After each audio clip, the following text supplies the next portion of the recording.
भारत में आज भी घोड़ी चढ़ने बैठते होती है। प्लीज सर, क्या दलितों को यहाँ भी बोलने की इजाजत नहीं? नहीं सर, अगर सबको 4 मिनट दे तो मुझे दे दो। नहीं सर, ये भेदभाव नहीं चलेगा दलितों के साथ। Time is 4 minute, don't waste. भाई सर, आप चेक करो, अगर सबको 4 मिनट दिए तो आप मना करो, मैं बंद कर देता हूँ इसको। क्या दलितों को सबसे आखिरी में नंबर मिलेगा और बोलने का मौका मिलेगा? क्या मजाक कर रहे हैं सर आप? No, all independent people are having only 4 minutes. You take. Sir, independent में अपनी पार्टी का मेंबर हूँ सर, और जीत के आया हूँ सर, किसी की दया में नहीं आया। आज हम संविधान की गौरवशाली यात्रा पे बात करने के लिए चर्चा कर रहे हैं। कल से ये चर्चा चल रही है सर। मैंने बहुत सारे दोनों पक्ष के और जितने भी हमारे मेंबर हैं सुना सर, उनको बड़े बड़े नेता हैं सर। इसके भाग 1 में लिखा हुआ है India that is Bharat, Hindustan नहीं लिखा हुआ है सर। लेकिन सारे नेता संविधान पर चर्चा कर रहे हैं, लेकिन हिंदुस्तान ही कहेंगे, भारत कहने की हिम्मत नहीं जुटा पा रहे।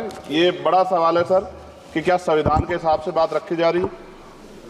मैं धन्यवाद दूंगा फूले साहू बाबा साहब अम्बेडकर को और मेरे नेता मान्यवर साहब श्री काशीराम को। 25 नवंबर 1949 को संविधान को सौंपते हुए डॉक्टर बाबा साहब अम्बेडकर ने कहा था कि 26 जनवरी 1950 को हम विरोधाभास भरे जीवन में प्रवेश करने जा रहे हैं। राजनीतिक जीवन में तो हमारे पास समानता होगी, लेकिन सामाजिक और आर्थिक जीवन में असमानता होगी। क्या ये चुनौती आज 75 साल बाद दूर हुई है? भारत ने 26 जनवरी 1950 को संविधान लागू होने के साथ खुद को एक संप्रभु लोकतांत्रिक और गणतांत्रिक राज्य होने का ऐलान किया।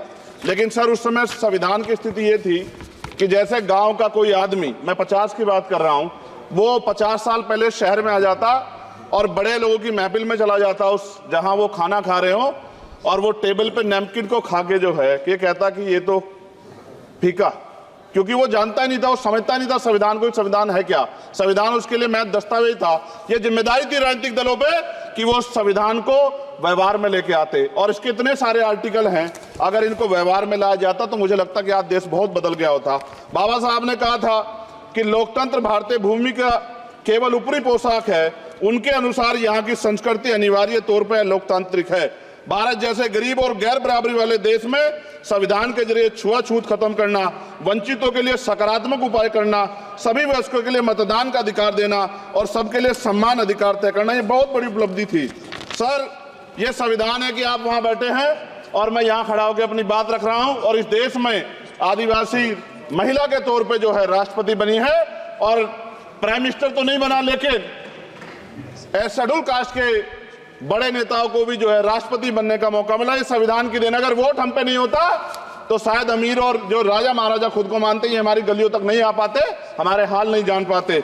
आजादी का मतलब सर सिर्फ अधिकार पाना भर नहीं है, इसके लिए हमारे संविधान में सरकार और नागरिकों के अधिकारों के साथ साथ उनके कर्तव्यों का विस्तार से उल्लेख किया गया है। बाबा साहब ने संविधान सभा में दिए गए भाषण में कहा था कि स्वतंत्रता आनंद का विषय है, पर अब हमें अपनी जिम्मेदारियों पर भी ध्यान देना होगा। संविधान ने सुनिश्चित किया कि रानी के पेट से राजा जन्म नहीं लेगा, वोट से नेता तैयार होगा। आर्थिक बराबरी के लिए सरकार क्या कर रही है? गरीब और गरीब हो रहा है और अमीर हो रहा है। सुबह उठते कहीं बम की धमकी मिलती, कहीं दंगे की। ये अमृत काल है सर, यह धमकी काल है। कितना बढ़ रहा है आर्टिकल 15 सर। भारत में आज भी घोड़ी चढ़ने बैठते होती है। सर, क्या दलितों को यहाँ भी बोलने की इजाजत नहीं? नहीं सर, अगर सबको 4 मिनट दे तो मुझे दे दो। नहीं सर, ये भेदभाव नहीं चलेगा दलितों के साथ। Time is 4 minute, don't waste. भाई सर, आप चेक करो, अगर सबको 4 मिनट दिए तो आप मना करो, मैं बंद कर देता हूँ इसको। क्या दलितों को सबसे आखिरी में नंबर मिलेगा और बोलने का मौका मिलेगा? क्या मजाक कर रहे हैं सर आप? all independent people are having only 4 minutes. You take. Sir, independent में अपनी पार्टी का मेंबर हूँ सर, और जीत के आया हूँ सर, किसी की दया में नहीं आया। Take 1 minute and finish. Sir, कल भी बोले तो एक दलीय पार्टी के लोग, आप मौका दो सर।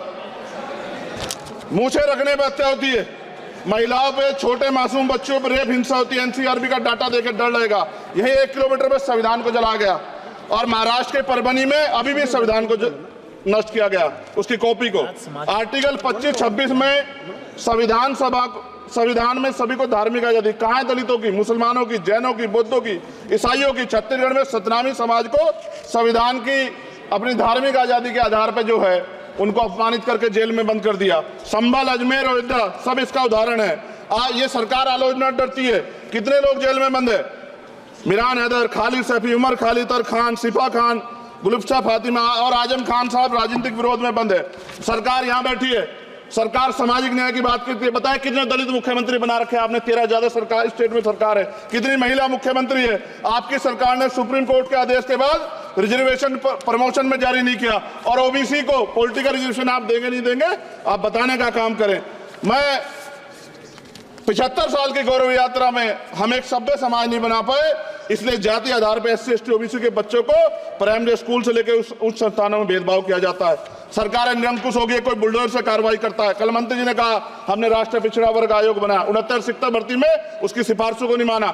EWS के जरिए आपने संविधान पे आरक्षण के प्रावधान पे हमला किया। 1 मिनट में खत्म कर रहा हूं सर। संविधान सर न्यायपालिका में आर्टिकल 124 ये कहता है सर, ये अधिकार जो है। Sanjay sir ji please conclude sir 1 minute में प्लीज संविधान में न्यायाधीशों की नियुक्ति का अधिकार राष्ट्रपति के द्वारा होना चाहिए, अभी तक नहीं हो रही है। All India judicial service commission कब बनेगा? क्या चंद परिवार ही सर जज बन सकते हैं? और आज हम सर, मैं सरकार से सवाल पूछना चाहता हूं सर, सेवाओं में SC ST OBC वर्ग का कितना प्रतिनिधित्व है? भारत सरकार के मंत्रालयों के अधीन PSU में, बैंकों, बीमा कंपनियों में और स्वच्छता संस्थानों में आउटसोर्स तथा कॉन्ट्रैक्ट पर वर्तमान कार्यरत कर्मचारी कुल कितनी संख्या है? आउटसोर्स और कॉन्ट्रैक्ट में कार्यबल SC ST OBC कितना प्रतिशत है? निजी क्षेत्रों में कार्यरत कर्मचारी उनके SC ST OBC की वर्ग लाभ। सर खत्म कर, लास्ट पॉइंट सर मैं फिर स्पष्ट तौर पर कह रहा हूं सर, यहां बैठे SC और OBC के मेंबर से कह रहा हूं सर, उनको सामाजिक जिम्मेदारी का ध्यान भी रखना चाहिए। पार्टी के प्रति वफादारी के साथ साथ अपने वर्गों के प्रति ईमानदारी भी रखनी चाहिए। ईमानदारी नहीं होगी तो इन वर्गों का भला नहीं हो सकता और हमें बहुत सरकारों से उम्मीद नहीं है। बहुत बहुत धन्यवाद सर। Thank you.